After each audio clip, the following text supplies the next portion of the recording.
iPhone home button not working or unresponsive. Let's fix it. Assistive touch settings on iPhone. Accessibility has an option called Assistive Touch. You can enable this to have a virtual home button on the screen. To enable this, open Settings. Go to General.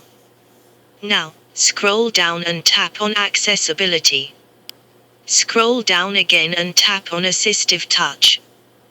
Turn it on. A small black button shows up on the right of the screen. Tap this, and you will have the home button listed amongst 3 other options.